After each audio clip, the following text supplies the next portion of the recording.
I have rolled out my mat over 15,000 times in the last 50 years. And on my 70th birthday, I decided to do a recording of my typical yoga routine that I've been doing for 5 decades. I've learned so much in these years of doing yoga, so much about my body, about my mind, my emotions, and my spirit. You can learn a lot by doing yoga. So I'm going to share some of my experiences with you. Now, this isn't a typical yoga class. I will be sharing some of the basics on the poses, but hopefully I'll share some of the deeper things that I've learned through these many years of doing yoga. I was certified to teach yoga in 1974 by Swami Satchidananda, the man who did so much to bring the love of yoga to America, the man who did the opening prayer at Woodstock. And one thing that he was known to say is yoga should be easeful, peaceful, and useful. And there are a lot of different styles of yoga being taught these days. And in my opinion, some of them don't quite fit all these categories, but I'm sure people are getting a lot out of all of these ways of teaching. I encourage you to listen to what I'm saying, to take in the qualities of the mythical swan in India, the Paramahansa. This swan is said to be so wise that if you mix milk and water, you can drink the milk and leave the water behind. So I'm sharing what I feel I've learned in the last 50 years about yoga. I'm not saying it's the absolute truth. Be like the swan and take what feels right to you and bring it into your life and leave the watered down stuff alone. So let's begin a practice of yoga. Now it's traditional to start yoga practice with Surya namaskar, the salutation to the sun. And it's a wonderful way to start the day. Traditionally it's done outside, under the sun, with as little clothes on as possible. It is said that during this series of poses, you're exposing all your glands to the rays of the sun and getting stimulated. A wonderful way to start the day. Also, most of the joints in your body are opened up and exercised in this Surya Namaskar. Now, I've been studying, teaching, practicing anatomy as a chiropractor for 40 years, and there are some articulations that just won't open up. But most of the movable joints in your body will get opened up by doing salutation to the sun. So, the following is my typical practice. I did this on my 70th birthday, and I just hit record on my computer. It's not professionally done, it's not by a great waterfall, it's just my living room. But you'll get the idea of what a good yoga practice, in my opinion, is like. So let's start with the salutation to the sun. Stand on your mat with the weight equally distributed on both feet. Put your hands by your chest in the prayer position, and if you're open to it, say a prayer or set an intention for this yoga session. Remember to breathe. Basically in yoga, when you extend, bend backwards, you inhale, and when you bend forward, you exhale. So take a deep breath in, let it go, and as you inhale, stretch out, up, and back, then bending forward, exhaling. Stretch your left leg back, left knee on the ground, right knee against your chest. Then your right leg back into down dog. Knees, chest, and chin come down, then coming up into the Cobra pose, and then reversing all these steps. It could be very fluid and flowing like I'm demonstrating here, or you can take each one of these moves and just hold it and see what your body is feeling in each position. This could be done so many different ways. I've done 108 at a time, and I've done one very slowly. When you're finished, bring your hands to the side. Check in with your body and see how it's affected before you do the other side. Again, breathing in as you bend back.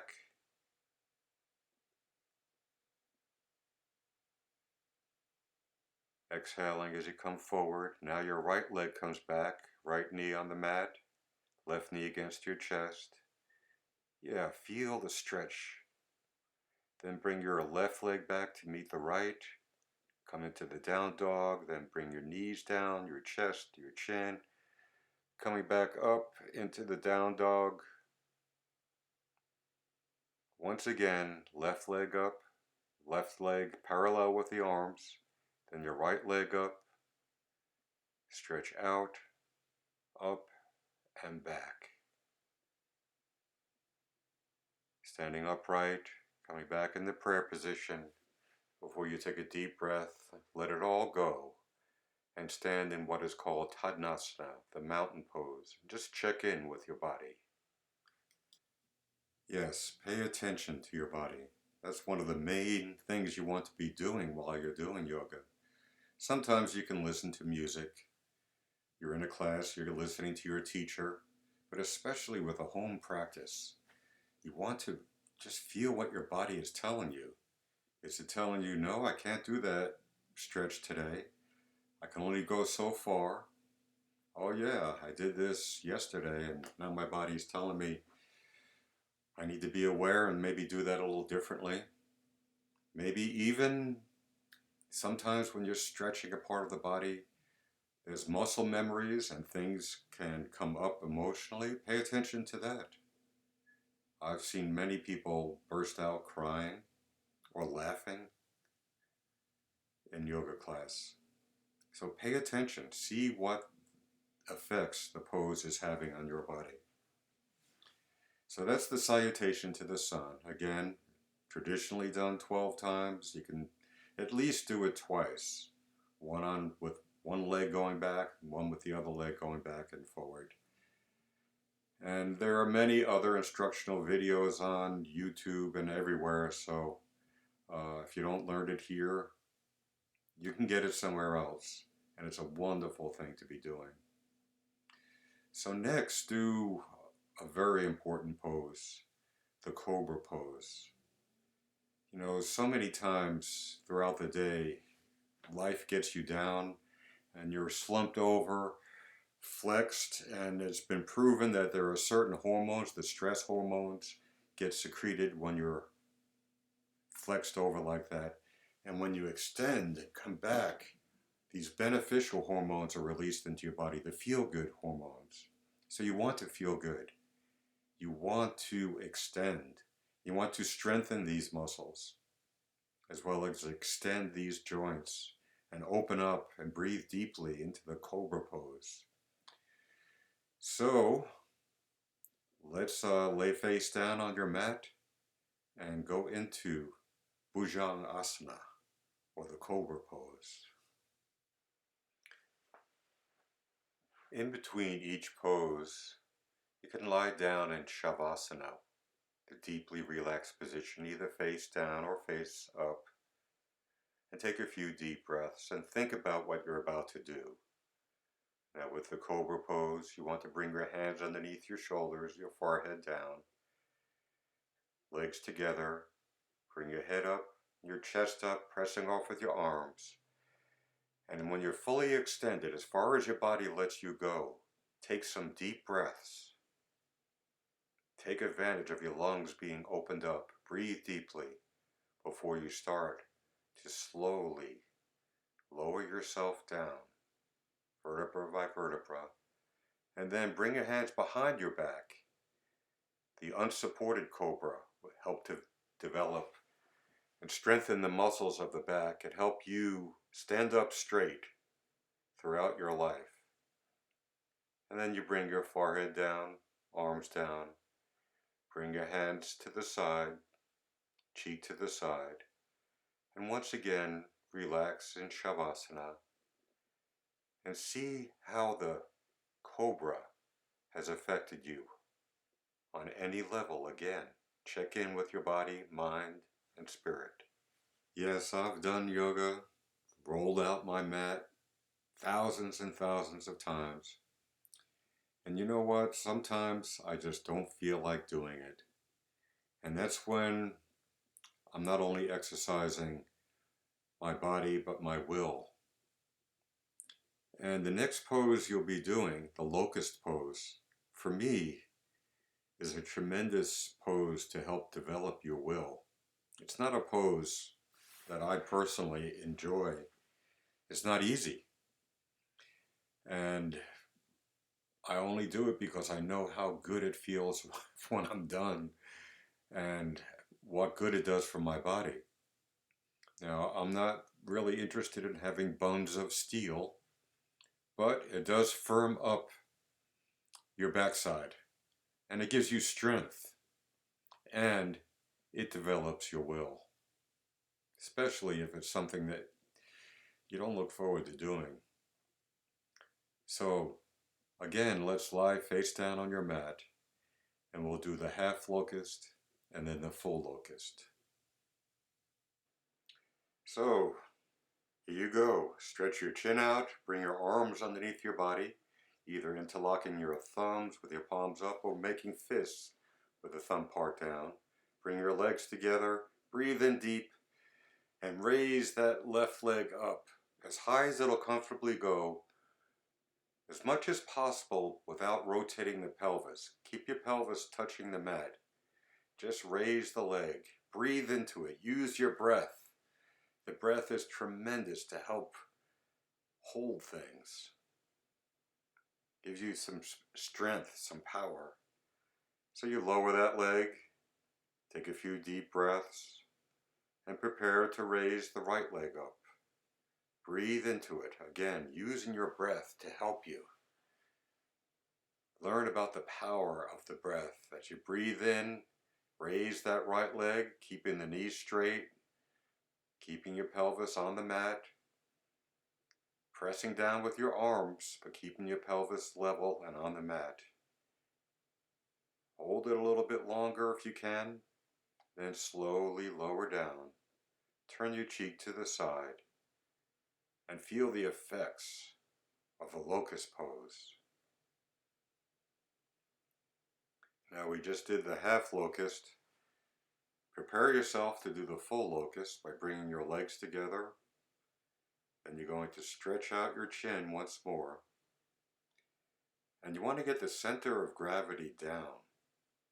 So, stretching out your chin, get your elbows as close in as possible. And again, you may want to make fists and have the thumb portion of your fist touching the mat.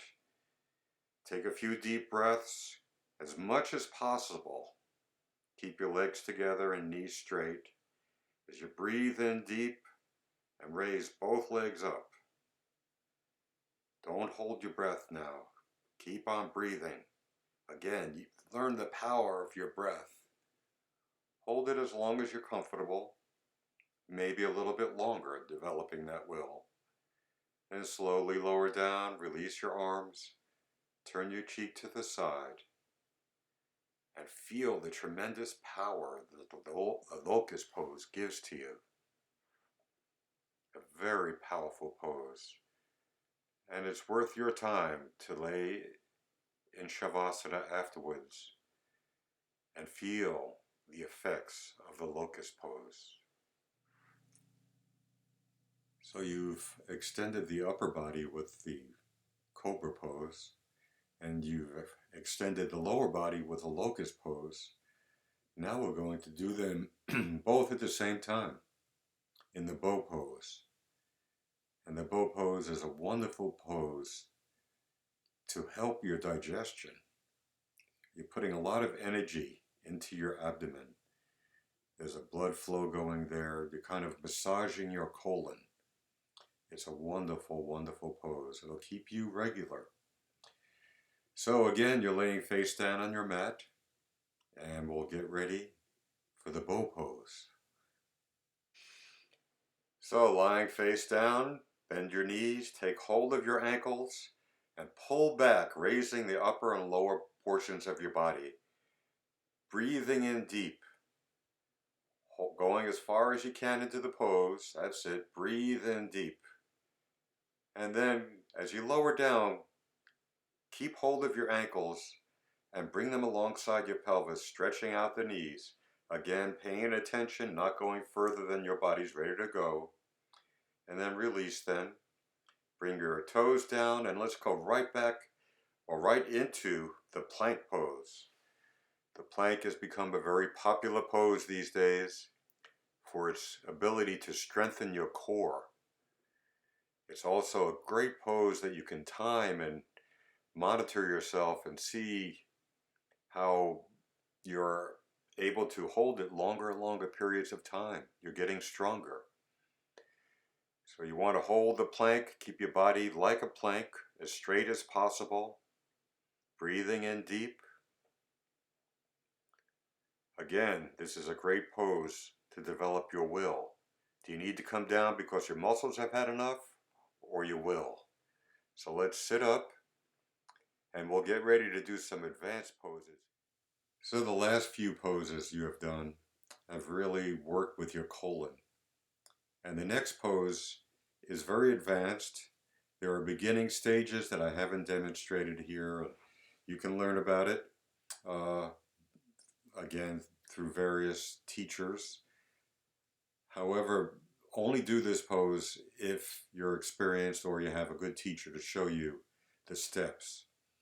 The Peacock pose puts a tremendous amount of pressure into the colon, really massages your colon very deeply. Now, there are some yoga texts that say if you could hold this pose for 3 minutes, you can eat poison and it won't bother you. Now, I don't believe everything I read in yoga texts or anywhere else, and I'm not going to test that, and I've never held this pose for more than 3 minutes. But I'm working up to it.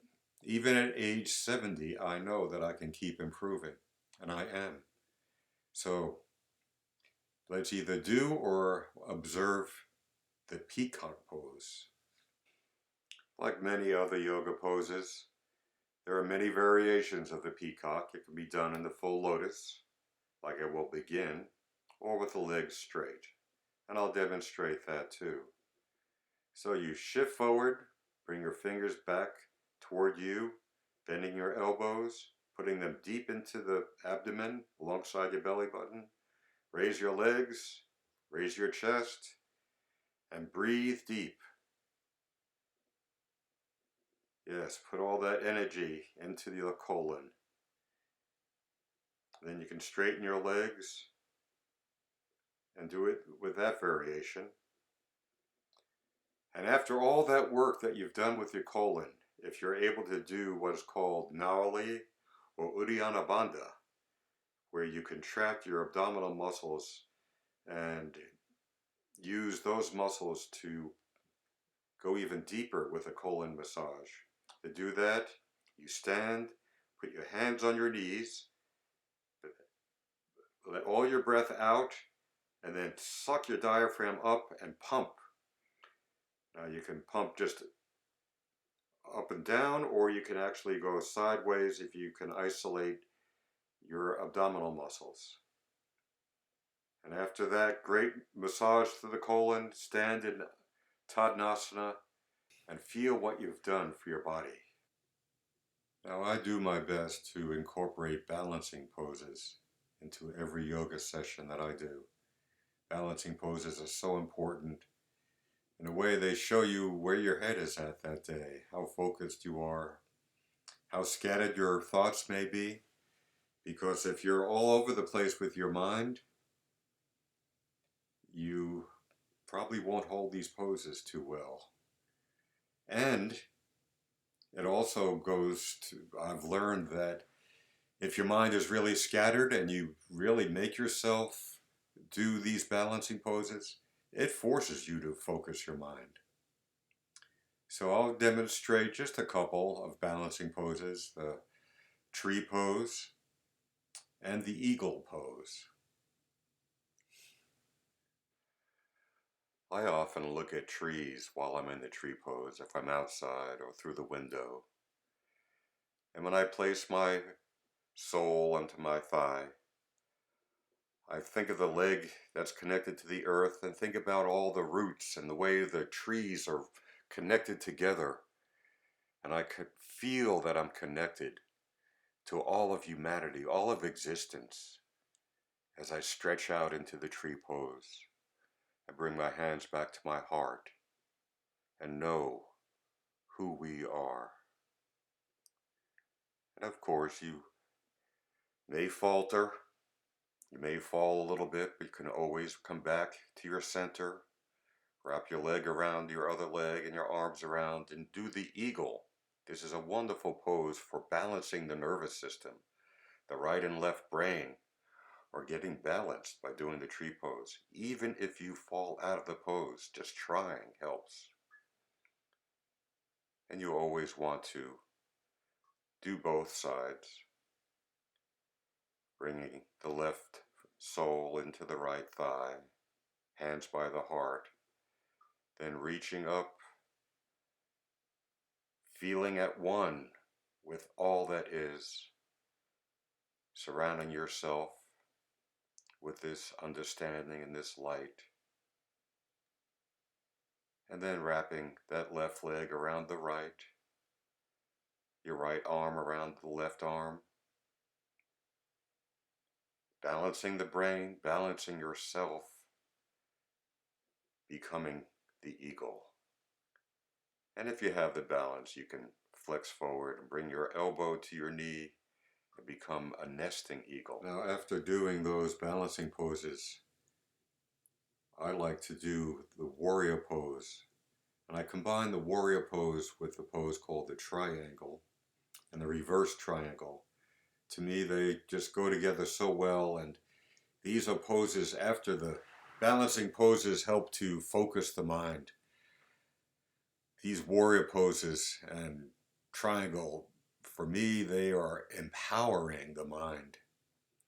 Uh, they are, or they do bring in the energy of the warrior. So let's look at warrior 1, 2, and 3, as well as the triangle and reverse triangle. So you are about to enter into the warrior pose, bringing in the energy of the warrior. Your heels are lined up together. You're bending your left knee. I've made this pose my own, and I bring the right arm up and then reach down with my left arm and come into the triangle. You can modify, after you've learned the poses, you can modify and make it your own, making minor adjustments, and then reaching down with your right arm, bringing your left arm up into the reverse triangle, straightening the knees, feeling the stretch, and then bringing the left arm down, right arm up, and really balancing yourself. This is an empowering pose. Breathe in that power. And go into warrior 3, where you reach ahead of you and bring that right leg back, and as much as possible, make your body horizontal. Again, empowering, and you want to do both sides. Lining up your heels, bending the right knee, reaching out with your right arm. I bring the left arm up behind me. Again, this is my personal way of doing the warrior pose, and then go into the triangle, reaching out and down, and stretching your body, feeling the power of the triangle, opening up the spine. This is so wonderful. I tell my patients, if you do yoga every day, you'll hardly ever have to see me as a chiropractor for musculoskeletal problems. You're taking care of your body, balancing, strengthening, getting in touch, realizing what you need to do to stay healthy. By paying attention to your body in all these positions and all throughout your day. Yes, feel the power of the warrior three as you stretch out the left leg, reach forward with your arms, and as much as you're able to do at this point, and every day will be different, you're getting in touch with how you are right now. Feel how the poses affected you and stand in Tadasana before you come back down to the mat and prepare to do some forward bends. The forward bends have a lot of benefits on many levels. Again, you're massaging your colon. You come over the right leg first to get the ascending colon. But you're also surrendering. Surrendering to what is. Surrendering to where your body is at right now. Not where it used to be, where you want it to be. Stretching and feeling. And again, after the right leg, you do the left. Coming forward, relaxing into the pose. Again, there are times you'll hold this for longer periods of time and just feeling, pondering, what does it mean to surrender? To surrender to what is.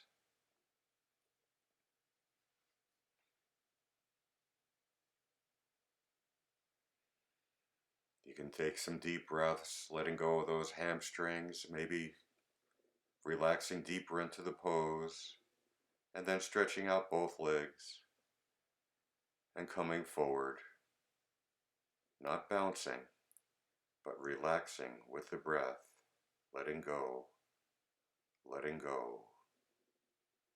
easing into the pose. What will you surrender to today? You've done the warrior. You have the strength to use your will to do things. But there are times you just need to surrender. Your yoga practice will help you get in touch with a lot of aspects of yourself. Again, physically, mentally, emotionally. And very often you'll find that there are parts of your body that you've been neglecting. The muscles on your inner thigh can get very constricted for a lot of people, especially with women. We're told to always keep your legs together. So the following poses will really help you to open up your adductors, to let go of tension that may have been building up for years. So we'll do a pose that has many names, Baddha Asana, or the Cobra pose, or the happy pose. I like to think of it as a happy pose. And then we'll go into the spinal twist to help, again, on many levels. The spinal twist works with your whole spine and helps to open up your heart. And we'll talk more about that too. So now you're seated on your mat and you bring your soles together and let your knees drop as far as they comfortably can. Again, you don't force yourself, but you breathe into this, let go. You may even reach out and put your elbows on your knees, push down a little bit. You can grab your toes and bring your toes toward you or reach through and bring them the other direction. Really helps to open up and stretch the ankles. This feels wonderful, especially if you pay attention. And here is the going into the bear pose. You grab your big toes and stretch your legs out, balancing on your sacrum, stretching your legs out as much as you can and just opening up. It's so liberating to be in this pose and breathe deep. And then we'll go into the spinal twist. There are so many different ways to do the spinal twist. This is a more advanced way. You're turning to your right with your right leg over your left, reaching through with your left arm and grabbing your hands behind your back and breathing in deep. Now this does work on stretching, opening up all the articulations of the spine, but there are thoughts about things that happen when you do yoga. When you're doing this, you may be opening up some of the subtle levels of your body, opening up your chest and your heart and bringing love into your being. Now here's just another way to do it, where you stretch your right arm over your left leg and you don't weave through, but you just press off with your left leg, stretching as far as you can. Your eyes, your head, your shoulders all stretching to the left into the spinal twist.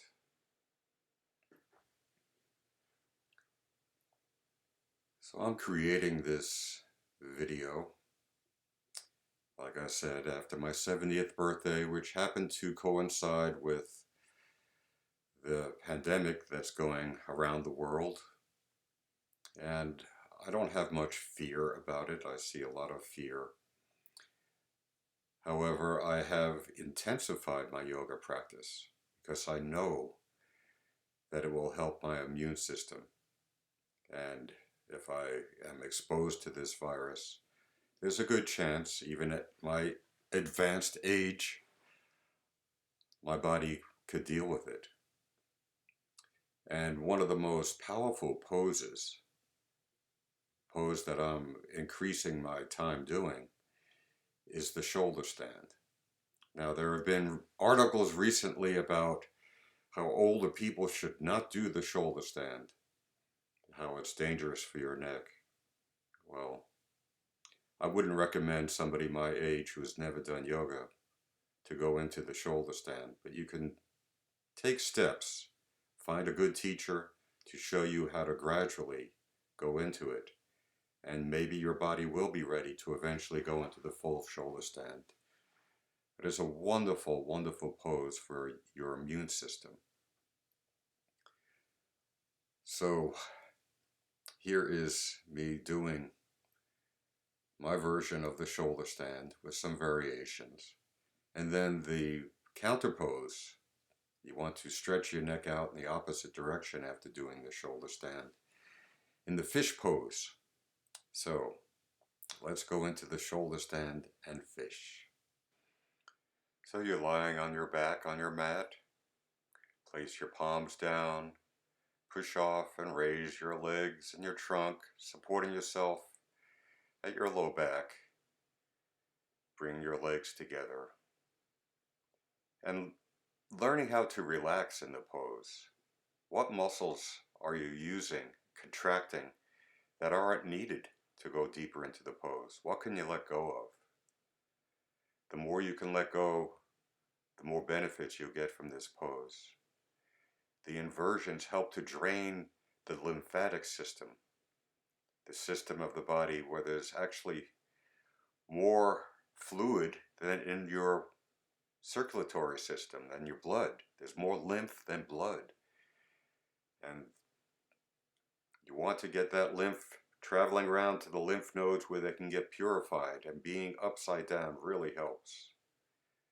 Now, I'm blessed to have a very flexible pelvis and knees, and I can easily go into the lotus pose while in the shoulder stand and feel the benefits of that.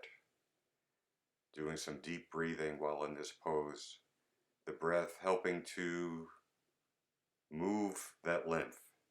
The lymph moves with gravity, muscle contraction, and breath. And you're doing it all here. It's a wonderful, wonderful pose. So after breathing deeply in this pose many times, I do Kapalabhati in this pose. Those who practice yoga know about the intense contraction of the abdominal muscles while doing the Kapalabhati, the skull shining breath. And then you can come out of the shoulder stand many different ways, but you want to come out slowly. Of course, you can do the unsupported shoulder stand like I'm doing here if you have the strength in your upper body to hold this pose. And I've been doing this for many, many years, so I can do that. And then I can come out and go into the fish pose. Placing your palms up, pinkies underneath the thighs, weight on your elbows, and gently coming back to the crown of the head, touching your mat. Stretching your neck in the opposite direction, opening up, breathing deeply in the fish pose.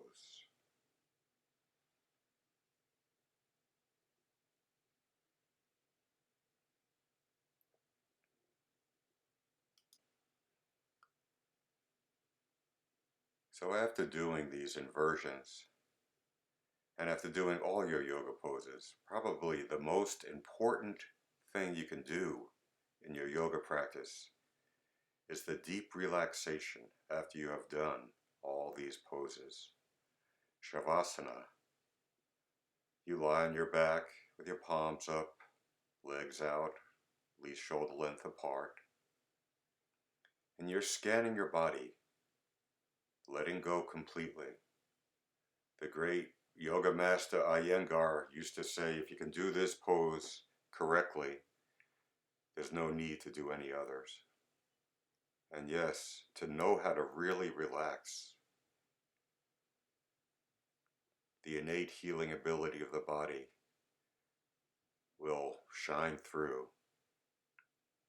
So you want to lie in this pose for a few minutes at least, scanning your body, getting in touch, feeling the effects all the different poses I've had.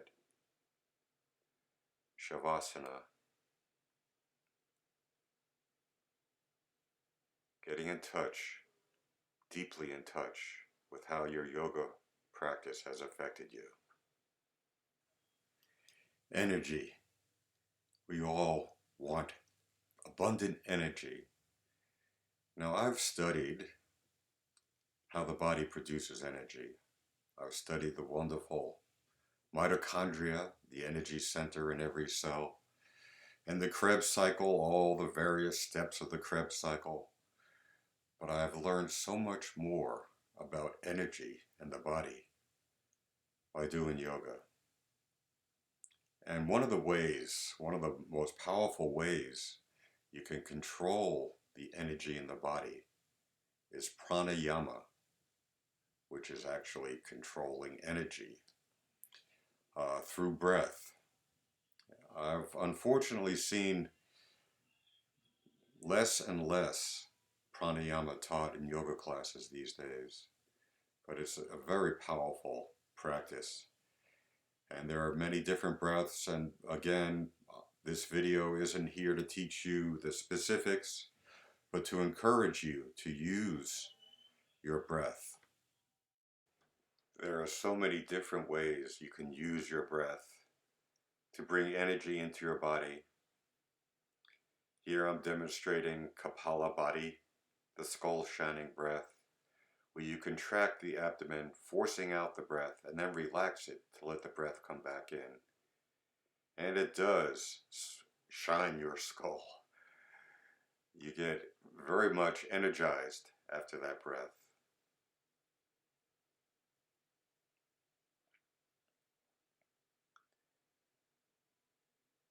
And again, find a teacher who knows about pranayama. Find a teacher that can teach you the subtleties of the alternate nostril breathing technique that I'm demonstrating right here, where you alternate breathing into each side of the nose and stimulate different parts of the brain. Again, there are different techniques for doing the alternate nostril. The yogis have found that When you breathe into the right nostril, you're stimulating the sympathetic nervous system. And when you breathe into the left, you stimulate the parasympathetic, the more relaxing aspect of your nervous system. Don't take my word for this. Try it yourself. Find a teacher who can teach you alternate nostril breathing and practice it. There are great stories about people who have gone deep into this practice and become what they call enlightened, become very energized, and developed aspects of their self that they didn't even know they had. So it is very powerful doing pranayama. And it's good to do after you've done the physical aspect of yoga. And you can go very, very deep into controlling the energy of the body. One of my favorite words is ruach. It's a Hebrew word that means breath and spirit and wind. And very often I think of this word, I repeat it as a mantra as I'm doing deep breathing exercises and get in touch with this invisible power that's energizing of the body, the mind, and the spirit.